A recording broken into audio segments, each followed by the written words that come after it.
Well, also I mean, one of the problems is this idea of the neutrality of technology, and I think that's something that one of the most important influences for me on that, because you know, I've talked a lot about how I've been talking for years about the problem of image-based media, and long before this, what it's come to now, because this was pre-internet. There's a book that Zbigniew Brzezinski wrote called Between Two Ages, which he wrote in 1969. And he talks about the introduction of technology, because he was aware, they were very aware of the internet and all these things. The U.S. military has technologies that we don't even know about. And the internet, they were using the internet in the universities, I think in 1969 or 70 was when it begins. The actual first transmission was from UCLA, I think, to Stanford, and they were going to put log, LOG, and it crashed after LO, so it was like lo and behold.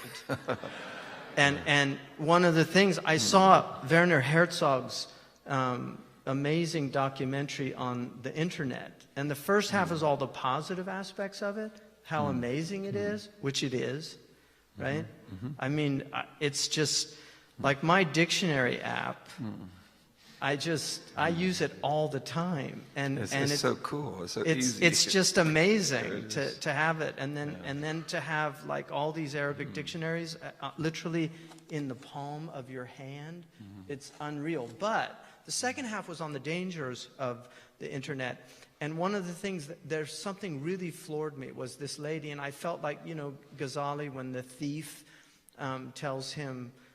He laughs at him when he says, "You can't steal all my knowledge. I just spent 2 years writing it all down." And the thief laughed at him and said, "What kind of knowledge is it that a thief can steal it from you?" And he said, "Antaqahu Allah, alladhi antaqa kulla shay." He knew that God made him say that. And he vowed never to, he would always memorize after that everything that he learned. But there's a woman in there, it's a family, and it's one of the most depressing parts of this documentary, but they look very depressed. And the woman, they lost a daughter in a horrific car accident, and she had her head severed, and it was hanging off her body, but these looky-loos who drove by took pictures of it, and then they posted it on the internet, and then over time people kept sending them to her, to the family. And here's what she said, and it really floored me when she said it, because I felt like antaqah Allah. She said that I think that the internet, I think the spirit of the Antichrist has descended into the internet, and people that are susceptible to it, it just opens up a kind of vileness. And it's just so interesting how vile people are. I mean, just cruel. There's so much cruelty.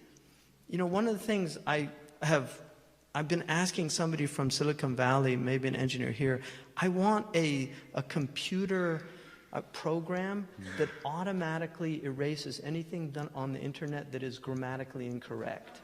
Because it would eliminate 99.9% of the trolls, because they always write in bad grammar. But be that as it may, there's something, I think it's in Thessalonians. I'm not sure. I think it's in 2 Thessalonians, where Paul talks about the mystery of iniquity, and the man of lawlessness, the person towards the end of time. You know, and this is obviously a reference to the Antichrist, but he says the mystery of iniquity is already active in the world. And we have a tradition in our own tradition where the Prophet ﷺ said that there's no fitna that has occurred since the beginning of time, except that it's preparing for the greatest fitna, this antichristic period where people completely divert from their nature, and the fitrah is really so perverted that people lose it. And so what's happening now with so many people turning away from faith and godlessness being celebrated and profanity, being celebrated. The idea of mocking religion, which would have been so unacceptable not that long ago in most cultures in the world. Now it's something, it is the bread and butter of comedians. It's the Hollywood, everything is just really just making religion seem like such a dark thing. And there's so many young people now, they say I'm spiritual but not religious, or they don't want to have anything to do with organized religions. I always tell them to join Islam because we're the most unorganized religion there is. But anyway, what do you say about that? Because the Prophet said one of the signs that precedes the Antichrist is people stop talking about the Antichrist. That's right. And it seems like we're in a very anti-Christic world where. So the word that we use, of course, for the Antichrist is a Dajjal, and belief in him is obligatory.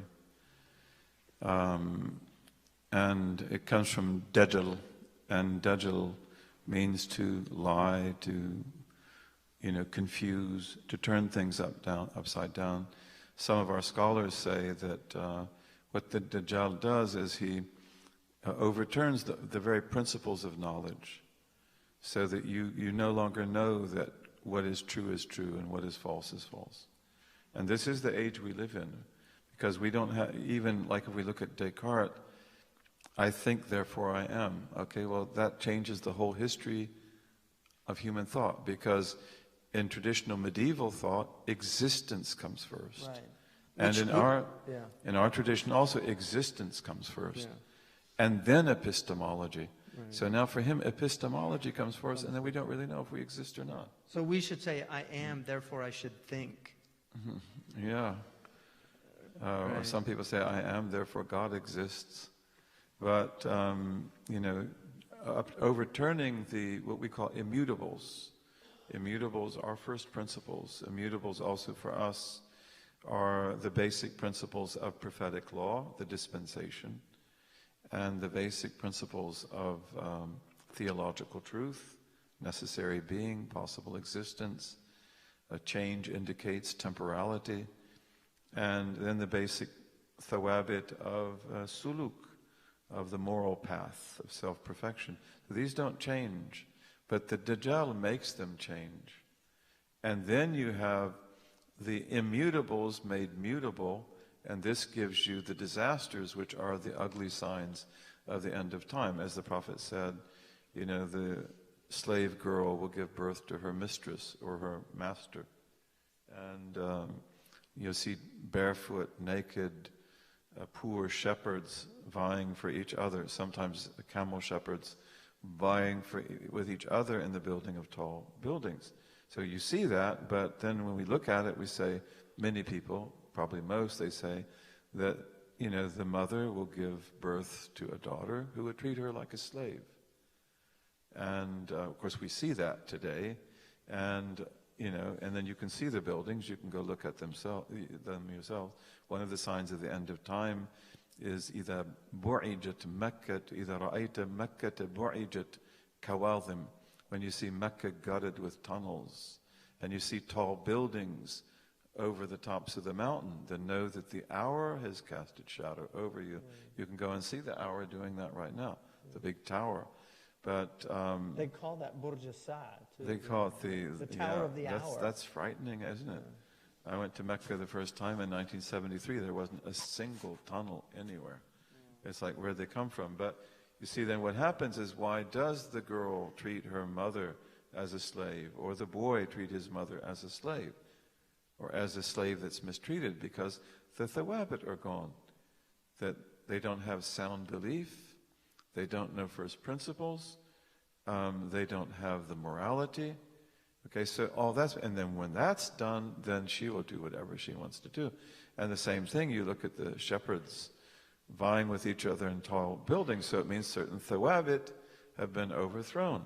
And among these are a sound political order, which should put people in power who are capable of leading and who lead us for our benefit and not their own. And then you have also overthrowing a sound economic system in which there is distribution of wealth. So you get all this wealth concentrated in the hands of shepherds. Many of those shepherds, as Sheikh Hamza knows, are very good people, but they're not the cloth that you make leaders from in a time like this. They can't deal with that. So the Dajjal, this is what he does. He takes the thawabit, the immutables, and makes them mutable and changes them in 1,000 different ways. Right.